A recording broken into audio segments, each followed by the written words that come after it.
Iran benar-benar mundur. Setelah hanya 4 hari blokade AS Serikat, Iran telah mengumumkan bahwa mereka akan membuka Selat Hormuz.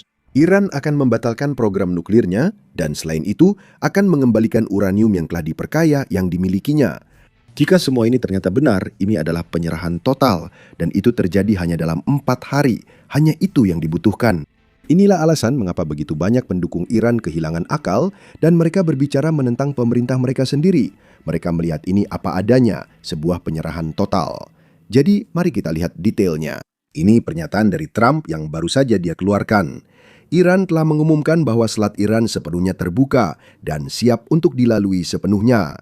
Saya rasa maksudnya adalah Selat Hormuz. Kalau tidak, saya yakin negara-negara Teluk sangat tidak senang dengan fakta bahwa selat itu dinamai ulang menjadi nama Iran.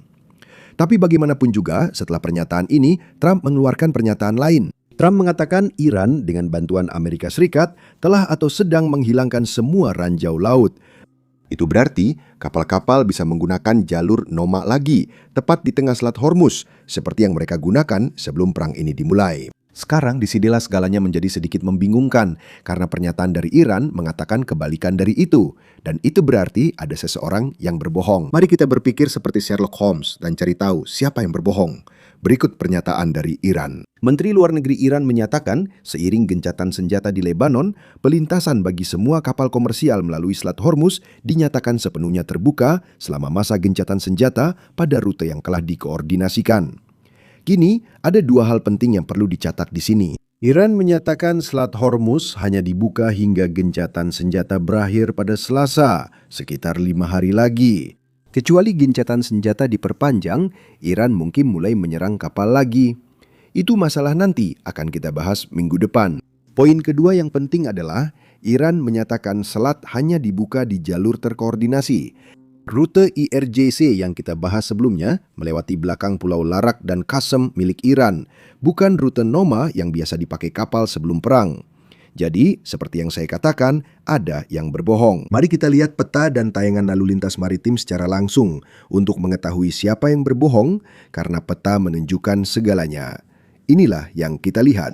Pagi ini sebuah kapal Yunani yang membawa sekitar 2 juta barel minyak mentah yang diambil dari Arab Saudi atau Bahrain melintasi Selat Hormuz dengan transponder AIS-nya dimatikan.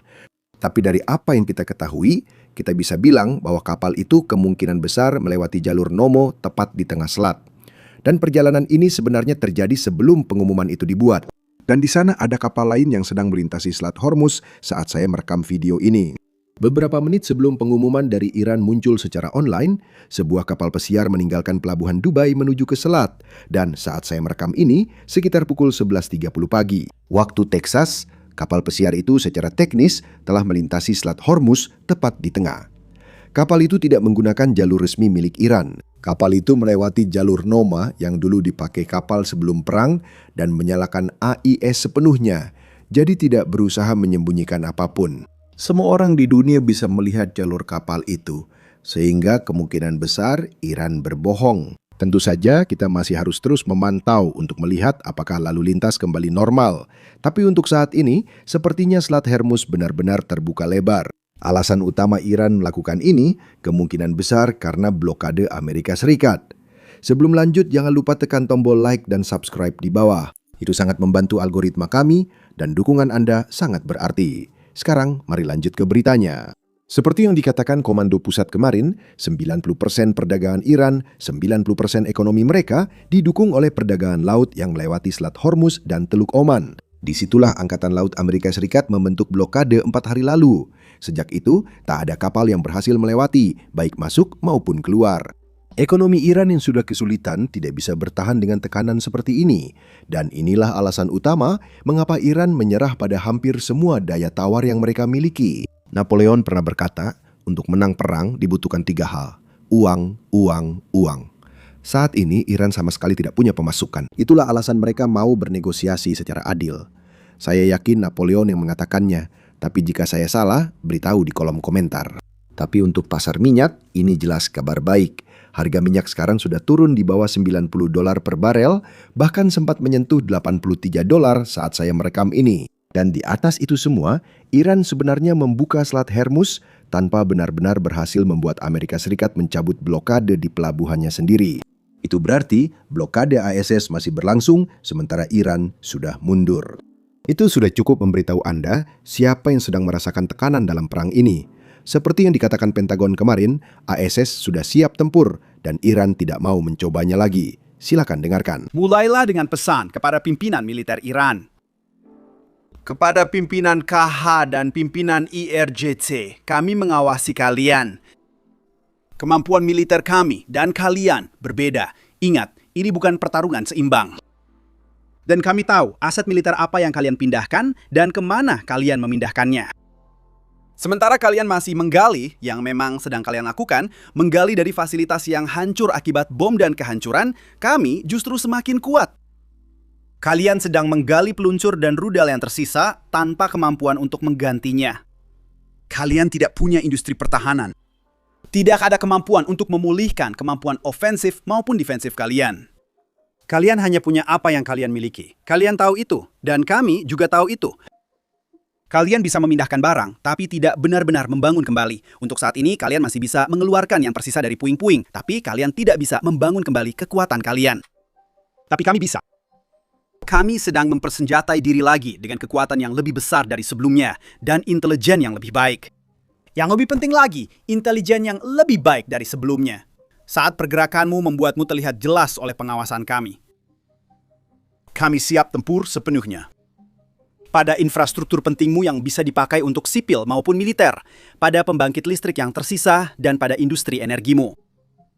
Kami sebenarnya tidak ingin melakukannya, tapi kami siap bertindak atas perintah presiden kami dan hanya dengan menekan sebuah tombol. Pentagon juga mengonfirmasi pagi ini bahwa sejauh ini 14 kapal Iran atau kapal yang berasal dari pelabuhan Iran telah mencoba melewati blokade, tetapi tidak ada satupun yang berhasil. Pagi ini, Komando Pusat ISRIC membagikan klip menarik tentang Angkatan Laut ISRIC menegakkan blokade. Menurut saya, ini keren. Silakan lihat. Puskaya 4 di sini kapal perang ALAS 115. Dimohon untuk kembali ke pelabuhan tujuan semula di Iran. Saya ulangi, ganti.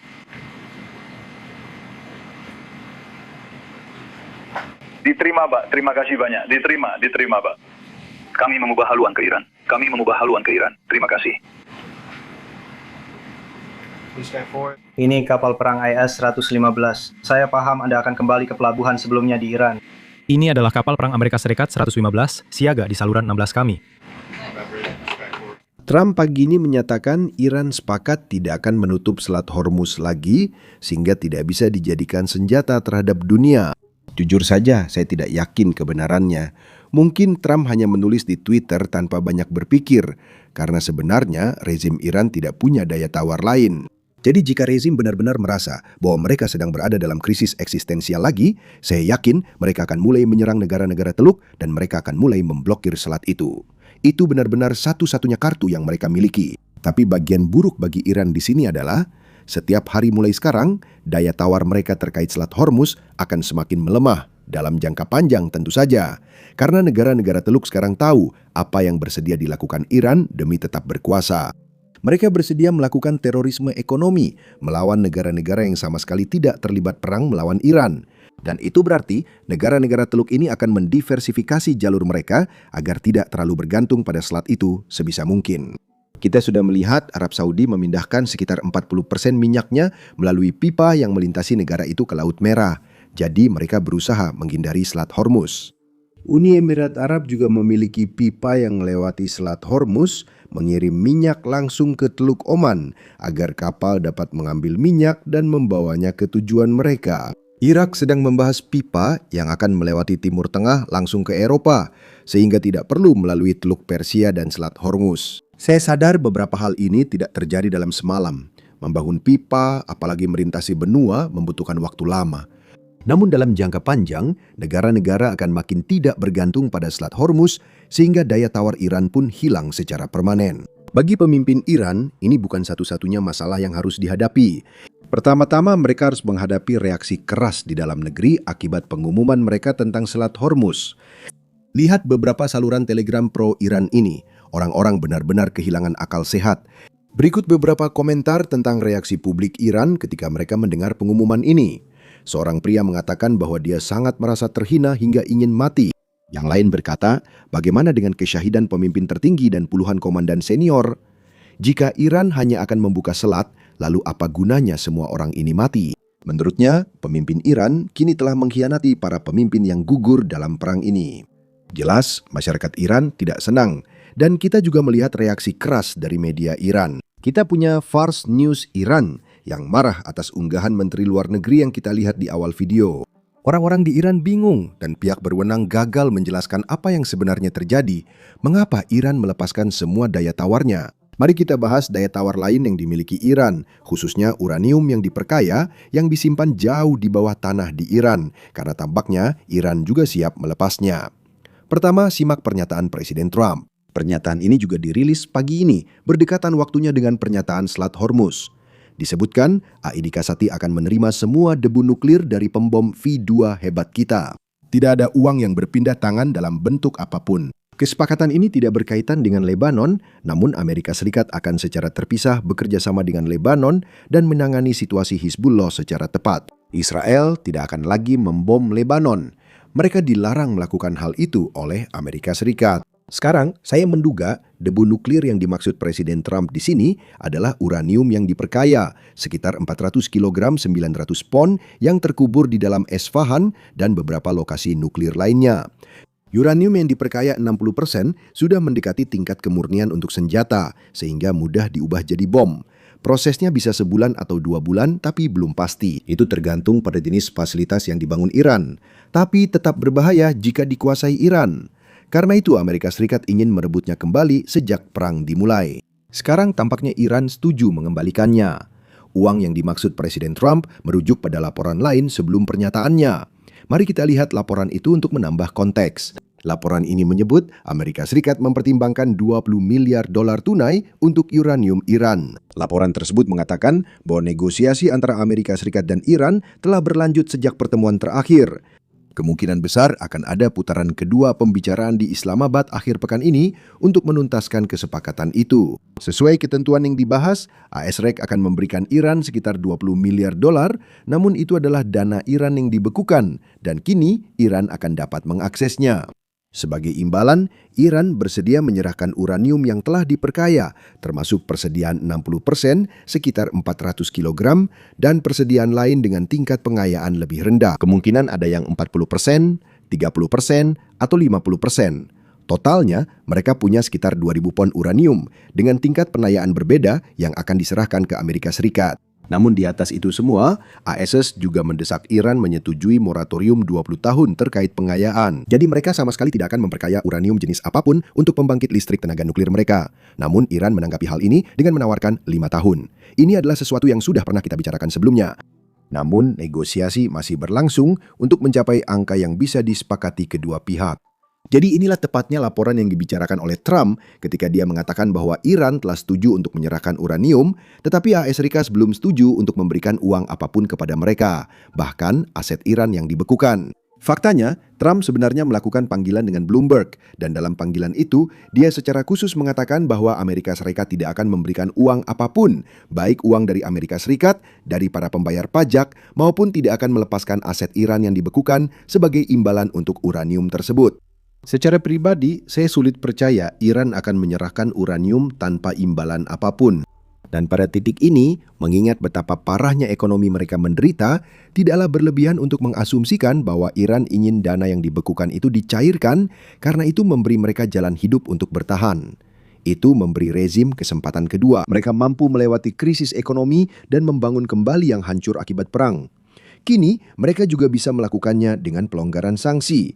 Mungkin Amerika Serikat akan menawarkan pelonggaran sanksi, bukan uang. Kita baru tahu setelah kesepakatan selesai dan detailnya dipublikasikan. Namun tampaknya, meskipun ada banyak laporan yang menyangkal apakah Amerika Serikat memberikan uang atau tidak, Iran tampaknya bersedia menyerahkan uranium yang telah diperkaya, yang jelas merupakan kabar baik. Sekarang hari Jumat, jika ada pertemuan dengan orang Iran di Islamabad, seseorang dari Amerika Serikat harus segera terbang ke sana karena penerbangan memakan waktu sekitar 16 jam, bahkan dengan jet pribadi. Jadi kita akan segera tahu apakah ada pertemuan atau tidak. Jadi pastikan untuk menekan tombol subscribe di bawah ini jika kami memiliki informasi lebih lanjut. Begitu kami memiliki informasi lebih lanjut, saya akan memberitahu kalian di video berikutnya.